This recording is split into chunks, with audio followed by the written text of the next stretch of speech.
ಯಾವುದು ಆವಂತಿಗೆ ಎತ್ತ ಅವಂತಿ ಓಹೋ ನೈಟ್ಯಕ ಮಹಾಶಯ ಆಳುತ್ತಾ ಇದ್ದರು. ಕೇಳಿ ಬಂದೆ ಮಹಾರಾಜರ ಹೆಜ್ಜೆಗಳು ಅವರ ಮಗಳಿನ ಕೆಲಸ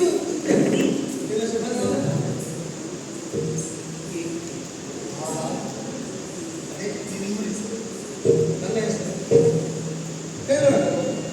ಈಗ ನಿನಗೆ ನಾನು ಹೇಳಿದ ಪ್ರಸ್ತಾವದ ಕುರಿತ ಒಪ್ಪಿಗೆಯನ್ನು ನಿರಾಕರಣೆಯನ್ನು ಸೂಚಿಸಬೇಕಾದ್ರೆ ನಾನು ಯಾಗುತ್ತಲೇ ತೆಗೆಯಬೇಕು ನೀನು ಹೇಳಬೇಕಾಗಿದೆ.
ತಿಳಿಸದೇ ಕೇಳಿದ್ದೇನೆ.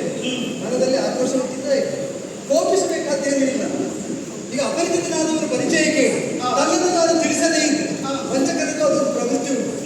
ನಾನು ಹಾಗಲ್ಲ, ಪ್ರಾಣ ರಕ್ಷಕಿಯಾಗಿ ಒದಗಿನಿಂದ ನೀನ್ಯಾರೆಂಬ ಕುತೂಹಲ ತಾಳಲಾರ ನಿನ್ನ ಕುರಿತಾಗಿ ಬೇಲಿದೆ ಬಿಟ್ಟು ನನ್ನ ಹಿನ್ನೆಲೆ ಹೇಳುವಲ್ಲಿ ಹೇಸುತ್ತಕ್ಕೆ ಇರಬೇಕು.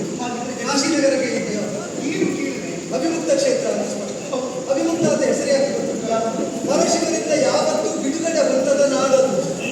ಆದ್ದರಿಂದ ಅವರಿಂದ ಅವಿಮುಕ್ತವಾಗಲಿಲ್ಲ. ನಿಜವಾಗಿ ಕಾಶಿಪುರೇಶನಾಗಿರುವುದು ವಿಶ್ವನಾಥ. ಅಲ್ಲಿ ಆಳ್ವಿಕೆಯನ್ನು ನಡೆಸುವವರಿಗೆ ಪರಂಪರೆಯಿಂದ ಧರ್ಮದರ್ಶಿಗಳು ಅವರನ್ನು ಅಧಿಪರು ರಾಜರುಗಳು ಕರೆಯುವುದಕ್ಕೆ ಕಾಶಿಗೆ ಈಶನೇ ಪರಶಿವ. ಆದ್ದರಿಂದಲೇ ಅವನಿಗೆ ಅನುಗುಣವಾಗಿ ಅವ ಮೆಚ್ಚುವಂತೆ ಧರ್ಮಕರ್ಮಾಚರಣೆಗೆ ಬೇಕಾದ ವ್ಯವಸ್ಥೆ ಮಾಡುವಂತೆ ಧರ್ಮದರ್ಶಿಗಳು ಹರಿವರ್ಮ ನಾಮಕರಾದಂತಹ ಯಯಾತಿ ಪೌತ್ರನಿಗೆ ನಾನು ಸೂರು, ಹರಿವರ್ಮನ ಸೂರುವಾದ ನನ್ನ ಹೆಸರು ಏಕವೀರ. ಅದು ನಿನ್ನ ಬಾಯಲ್ಲಿ ಬರುವಾಗ ನನ್ನ ಹೆಸರಲ್ಲಿ ಅಷ್ಟು ವೈಶಿಷ್ಟ್ಯ ಉಂಟು ನಾನು ಹೇಳುವಾಗ ತಿಳಿದಿಲ್ಲ. ಮಾತಲ್ಲ ಮತ್ತೆ ಎಂತಹ ಹೊಂದಾಣಿಕೆ. ಹೌದು,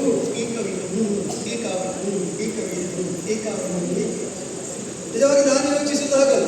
ಏಕಾವಳಿ ಅಂತಂದ್ರೆ ನಿಜವಾಗಿ ವಜ್ರ ಖಚಿತವಾದಂತಹ ಏಕಾವಳಿಯ ಸರವನ್ನು ನಾವು ಧರಿಸಿ ಮತ್ತೆ ಯಾವ ಆಭರಣವು ಸೌಂದರ್ಯವರ್ಧನೆಗೆ ಅಪೇಕ್ಷಿತ ಅಂತಾಗುತ್ತೆ.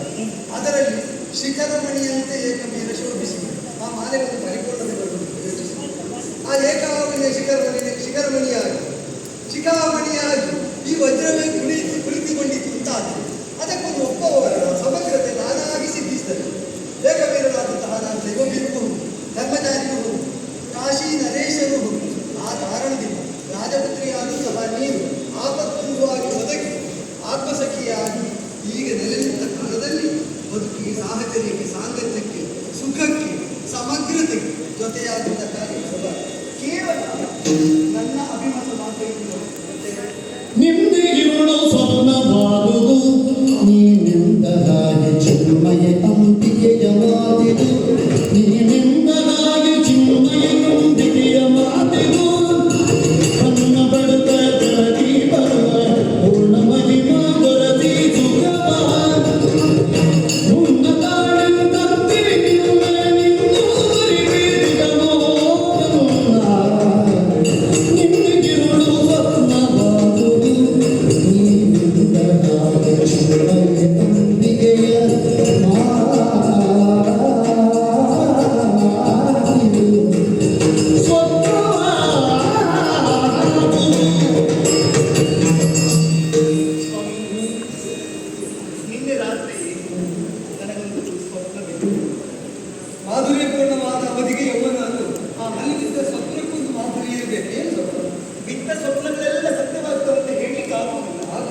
ಪಾಲಕರಾಗಿ, ಅವಲೋಚಕರಾಗಿ ಅವರ ಒಪ್ಪಿಗೆ ಆಶೀರ್ವಾದವನ್ನು